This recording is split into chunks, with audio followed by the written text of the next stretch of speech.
fiery horse with the speed of light, a cloud of dust, and a hearty hi-yo silver. The Lone Ranger.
With his faithful Indian companion Tonto, the daring and resourceful masked rider of the plains led the fight for law and order in the early western United States.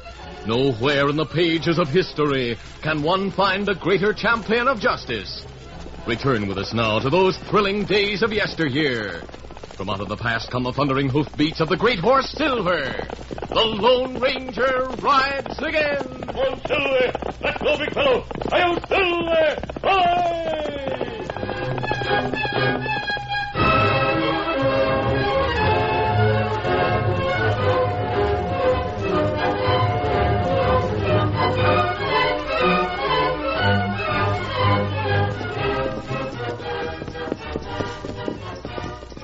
The Lone Ranger and Tonto rode the trail near Silverton. They reached a plateau and stopped to look out over the far-reaching prairie. Oh, Silver. Oh, Scout, old fella. Oh, look, Kimasabi. Big wagon train come across prairie. It is a big one, Tonto. Must be about 15 or 20 wagons in all. That right? They're going on toward the Pecos Valley. They may run into trouble. The Apaches have been making raids throughout the valley during the past 2 weeks. That's right. I've decided we'll follow along with that wagon train, just in case. We'll scout ahead of them to make sure they aren't heading for trouble. That's a good idea. All right, let's go. Come on, Silver. Come on, Scout.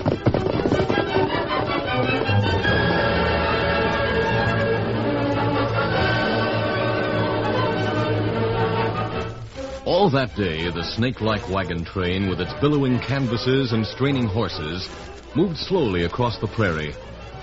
At dusk, the wagons were drawn into a big circle, and things were made ready for the night. After supper, the pioneers gathered around a big campfire to relax a bit after the tedious day that had passed. Jed Rector, master of the train, strode into the glow of the fire and, standing on a box, raised his hands to quiet the group. Quiet down, everybody. I got something to say to you. We came a mighty long way. Our journey's almost ended. We're not out of danger by a long shot. So far, we've been mighty lucky. Now, our trail scout tells me we got about 3 days' journey before we reach the Pecos River. Now, wait a minute. I know 3 days don't seem much of anything after all the time we've taken to get this far. But I want to warn you. A lot can happen in those 3 days. So don't be getting too confident that all our troubles are behind us. I've been noticing that some of you are getting a bit lax about standing guard at night and things like that. Now listen, Jed. Seems to me you keep the folks worried when there isn't any cause. Me and my partner joined this train, and we've taken your orders. Up to now. But after almost reaching the end of our journey, you're going too far and trying to scare the daylights out of everybody whenever you get the chance. Yes, Hooker, why is it every time my Jed tries to do what he's supposed to do, you have to butt in with your 2 cents? You and that lazy partner of yours, Rusty Drake, got this far with a whole skin because of the way Jed led the wagon train. That's telling them, Mag. Yeah, them two get out of lots of work. Hooker, frankly, we didn't want you and Drake to join up with this outfit, but we finally let you. Every time there's hard work to be done, neither one of you are around. I noticed that this evening when we made camp. The fact is, I'd like to know just where both of you went to. That's none of your business, but I don't mind telling you, Jed. Rusty and I rode ahead to look over the trail we're taking in the morning. We have a couple of hired scouts to do that. And in spite of your ornery way of acting, I feel a mite responsible for getting you both through safe. Now, if you happen to run into an Indian party and get scalped, it'll be your own fault if you leave the train. That's our lookout. We can take care of ourselves. That's right. Sid and me are old enough to know what we're doing. You shut up, Rusty Drake. Nobody asked you to come around here yapping. As far as I can see, I don't know why Jed don't tell you to go ahead on your own. Neither one of you brought a wagon along, and you haven't done any garden like you should have either. By thunder, we've been taking orders from Jed, but we don't have to take that bellowing from you, Mag. If Rusty is willing, I'm ready right now to leave the train and go on our own. That suits me, Sid. Come on, let's get our horses and leave. Sure. Let the others listen to Jed and Mag do their plowing, but we don't have to. Right. Let's go. Well, I say good riddance, Jed. Those 2 are troublemakers, and we're better off without them. Yes, maybe you're right, man. All right, folks.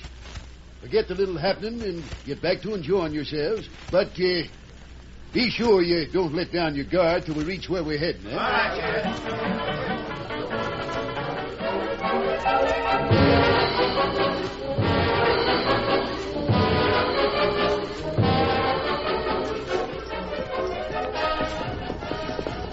Sid and Rusty left the wagon train and rode along the trail ahead at a leisurely pace. The moon was shining brightly, and they talked as they rode. Well, we finally got a good excuse for breaking loose from that wagon train. Yeah. I was beginning to wonder how we were going to do it without causing suspicion. A lot of cash in that train. Practically all of them brought along all their savings. Right. I know Jed and Meg had plenty. Sold out a big store in St. Louis before they left. You think Muggs Delroy got that letter you sent him in Pecos? There's no reason why he shouldn't have. After he lit out from St. Louis because of the law, he wrote me from Pecos. Said if we came out that way, we might pull some jobs together. Ah. What did you tell him in your letter? I told him we were planning to come out with Jed's wagon train. There was lots of cash in it. That we'd leave the train on some excuse and make time for Pecos to meet him. Then we could plan something against the train and carry it through before it reached the Pecos River. Ah. In that case, let's make better time than this. Let's get moving. Oh, get up! Oh. Get it.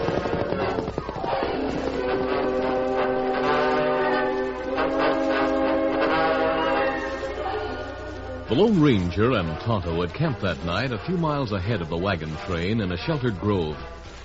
They had rolled into their blankets to sleep when they heard fast hoofbeats on the trail that passed nearby.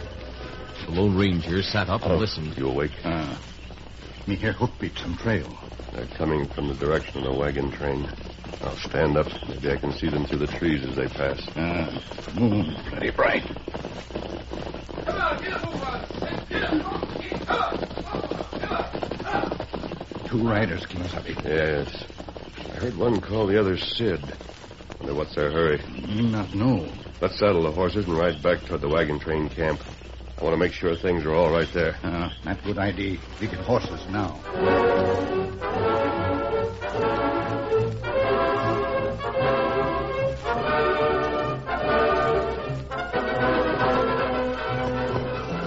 When the Lone Ranger and Tonto reached the trail and started back toward the wagon train, Tonto pointed and spoke. Trail, 2 galloping horses. Easy to see, Kimasabi. We'll backtrack on them and find out definitely if they did come from the wagon train. They did. I'm curious to know why they left during the night. Them riding too hard for train scouts. That's right. The scouts would be more cautious. All right, let's hurry. Come on, Fiddler. Come on, scout.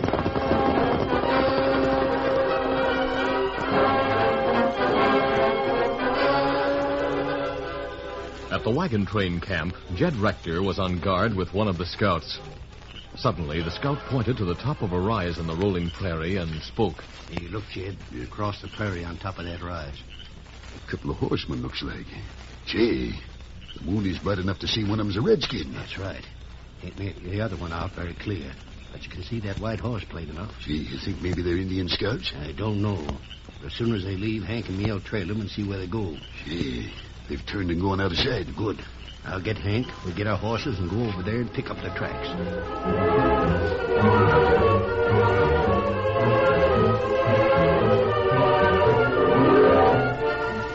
After the Lone Ranger and Tonto left the rise and started back to their camp, the two wagon train scouts picked up their trail and followed. You better keep close watch, Hank, so you don't ride into an ambush. Yeah, I'm watching. So far, I haven't seen any sign that says a lot of Indians are around. Neither have I. But I don't like the idea of them two spying on us. That's right. I'd say they were up to something. Hey, wait a minute. Their trail turns off here. Let's stop. Hold it. The tracks head for that grove back over there. Yeah. Let's sneak over there on foot. Steady there. Come on. Have your gun handy. We'll find out what they're up to.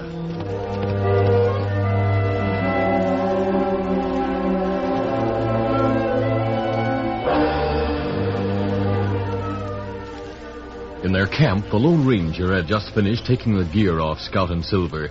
As they prepared to spread their sleeping blankets on the ground, the great horse Silver whinnied and pawed the dirt. Kemosabe, Silver, get warm. Yes. We'll walk over to those low boulders, Tonto. Then get down quickly. Come on.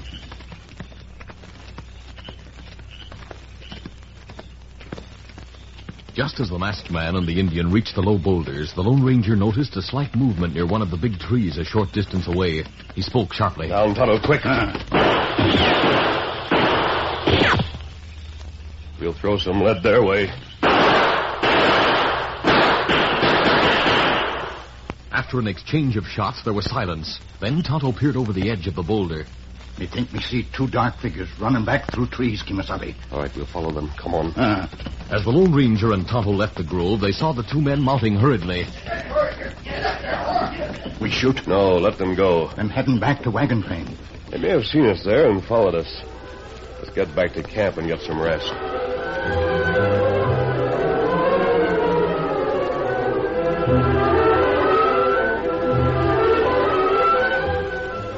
When Hank and the other wagon scout returned to the wagon train camp, they told Jed about what they had seen. Yes, sir, Jed. It was light enough to see that one was an Indian and the other was an outhoot wearing a mask. That's right.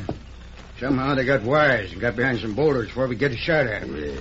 Then they started throwing hot lead at us. Yeah, and those bullets were chipping the bark off in the tree right at my elbow. It wasn't safe for us to stay and fight them, so we hightailed it back here. Well, what do you think about it? You think we ought to take some men and get back there after him? No use doing that, Jed. Them two are on guard now. The only thing we can do is for always to be more careful in watching for trouble. Yep, and you can take my word for it. If trouble comes, it'll be that masked man and Indian who brings it. The first town we come to, we'll get the sheriff and have him get a posse and search for them two until he finds them.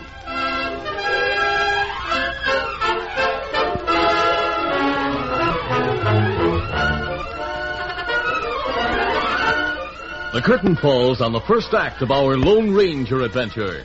Before the next exciting scenes, please permit us to pause for just a few moments.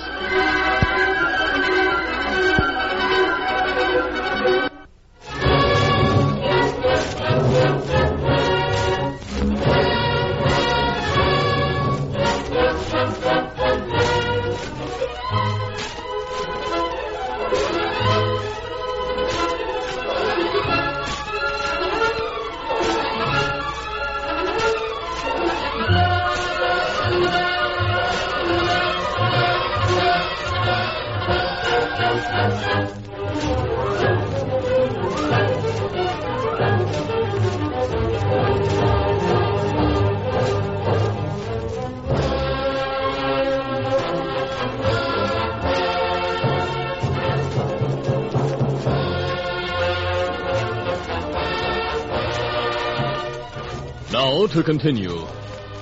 The following morning, the big wagon train continued on its way westward.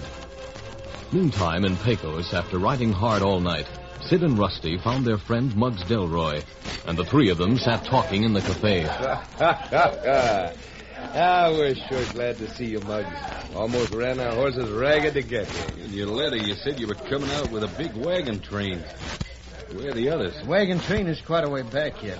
On the plains the other side of the Pecos. Yeah, we found out there's a lot of cash in that train, Muggs.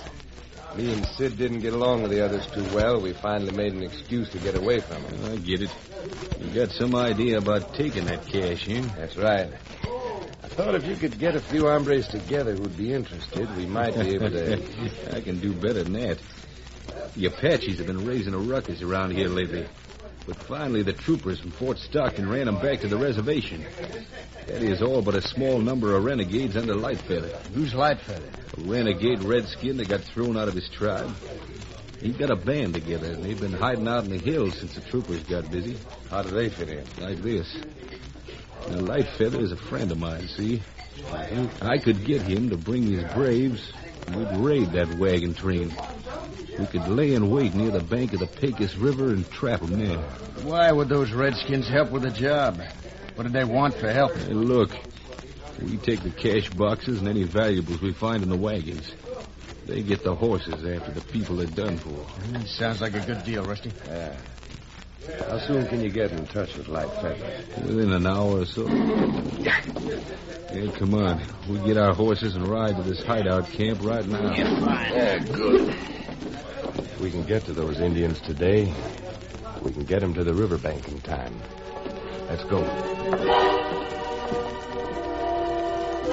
Muggs led the way to Lightfeather's hidden camp and arranged for the ambush of the wagon train with the renegade chief. Meanwhile, the day passed uneventfully for the pioneers and the wagon train.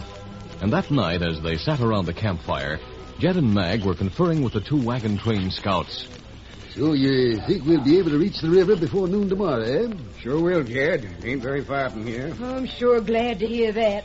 We can start the river crossing early in that case. Sure, and from then on, things will be clear sailing. Fort Stockton isn't far beyond the river, and those troopers keep the redskins quiet. You know, I'm glad them two ornery critters, Sid Hooker and Rusty Drake, up and left the train. They sort of made me nervous the whole time they were with us. Well, Mag, frankly, I kept a pretty close watch on them myself. I didn't trust them any further than I could toss a steer. Yeah, well, I reckon they're out of our hair all right. What worries me is that masked hombre and that Indian we saw spying on us that night. Yeah, that's right. And Hank and me haven't been able to catch sight of them since then. Well, maybe it was a couple of outlaws who saw we were too big for them to tackle and went on their way. Yeah, let's hope so. Well, I'm turning in for a spell. I'll wake you up when it's your turn to stand watch, Hank. I reckon those who aren't going to stand watch better turn in now so as to be fit for that river crossing tomorrow. You know, man alive, I'll sure be glad when we get across and have nothing more to worry about.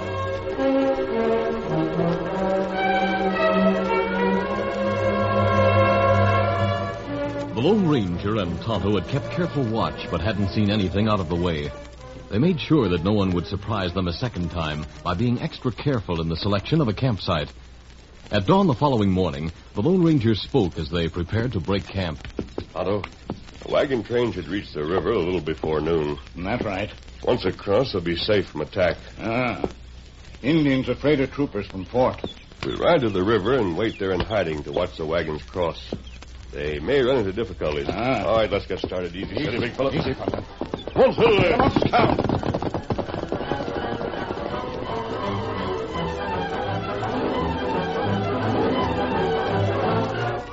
As they approached the place where the trail went between the two sloping hills to reach the river, the Lone Ranger and Tonto left the trail and circled to the other side of one of the hills. Then they rode to the crest and halted.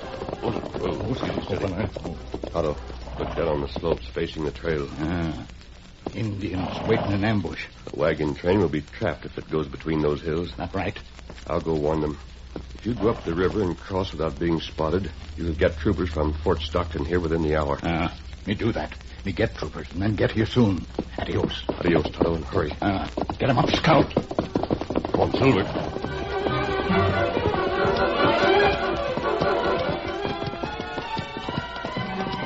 The Lone Ranger made his way cautiously down the opposite side of the hill.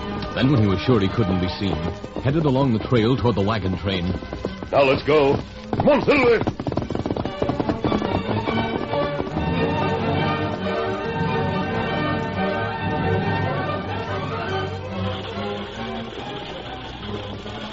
It was a short time later when Jed, riding alongside the lead wagon, which Mag was driving, called attention to a rider coming at a fast pace toward them. Hey, Mag, look yonder. Coming toward us on the trail.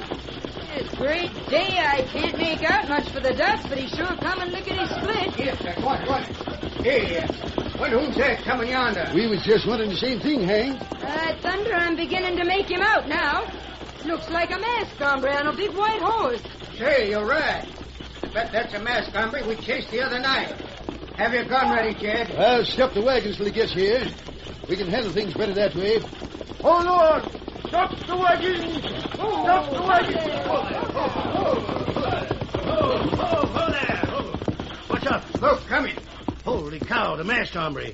The Indian isn't with him this time. Get the drop on him. Oh, easy, steady. I came to warn you. Hold on, mister. We got you covered. If you make one move... You don't need that gun. I came to tell you Indians are waiting in ambush. There may be times you swing around and... Shut up, mister. This isn't the first time we've seen you. You came spying on us with a redskin. Now you try to get us to turn so you can trap us, maybe. Don't listen to anything he has to say, Jed. You'd better listen. Indians are waiting in ambush at the river on both slopes of the hills there. Hey, listen, you. I'm one of the scouts for this here wagon train. We rode the river a while ago and we found everything all right. I say you're lying for some reason. I'll overlook the fact you call me a liar, mister. This is more important. I say Indians are waiting to raid this wagon train. Take that for what it's worth. Well, we believe what our scouts tell us, mister. Not what some masked hombre who spends nights spying on us says. Hank will take his guns and take off his mask. Then we'll take him to the law. Don't try it if you want to live. Don't let him talk to you like that, Jed. Are you a man or a mouse? And you with a drawn gun on him. I'll get his guns right now. Keep him covered, Hank. You too, Mag. As Jed holstered his own gun and urged his horse forward toward the Lone Ranger, the masked man signaled the intelligent Silver with his knee.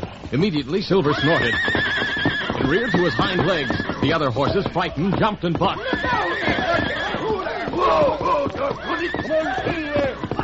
The great Silver whirled and sprang away down the trail at such a fast gallop that when the others regained their balance, the masked man and the great white stallion were out of gunshot. Holy mackerel, did you see that? See what?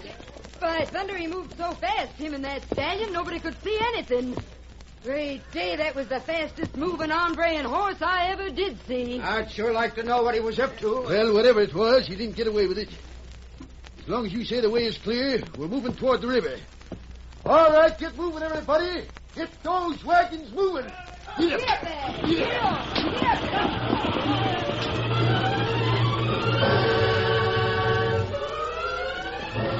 An hour later, the wagon train entered the small valley between the two slopes where the trail approached the river. Whoa there. Whoa now. As the lead wagon stopped at the river, there was a stillness in the air for a few moments. Well, just as Hank said, Mag, everything's as quiet as can be. Yep.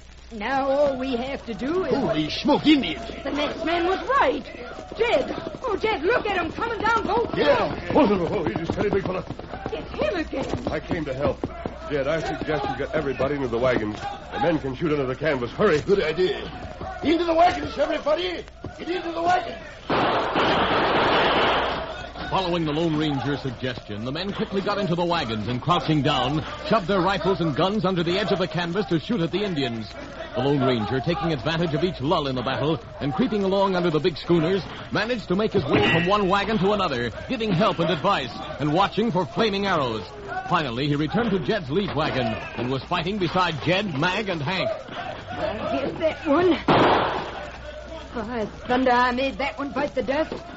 Darn it, there are plenty more to take his place. Must be 40 or 50 out there. Wait.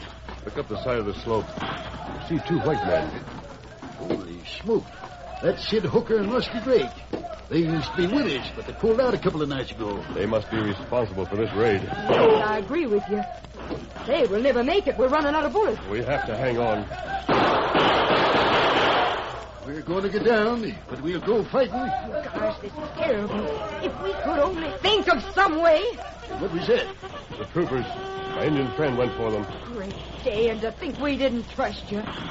Look, the Indians are leaving. For a short time, the Indians fought back as they tried to retreat. But gradually, the troopers encircled them, closing in gradually until they gave up entirely. The battle was over.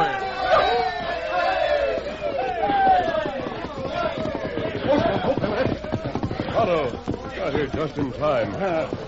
Troopers catch white men with Indians. Take white men to fort.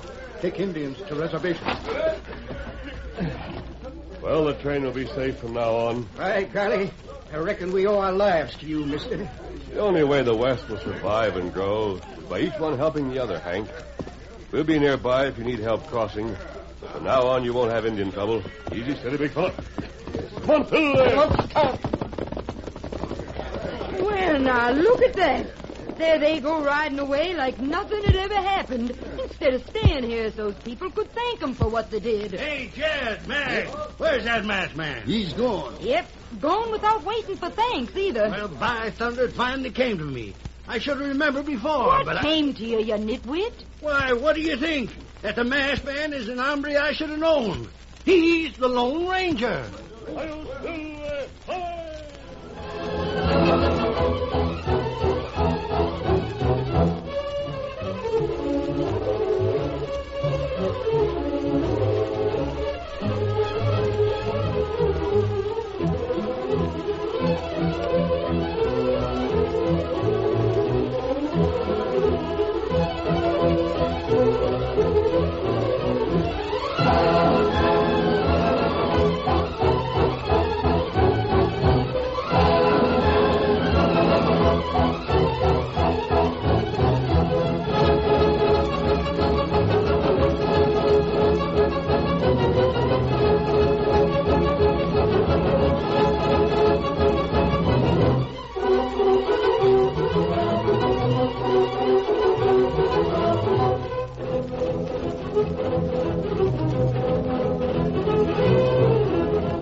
This is a feature of the Lone Ranger Incorporated, created by George W. Trendle, produced by Trendle Campbell Enterprises, directed by Charles D. Livingston, and edited by Fran Stryker. The part of the Lone Ranger is played by Brace Beamer.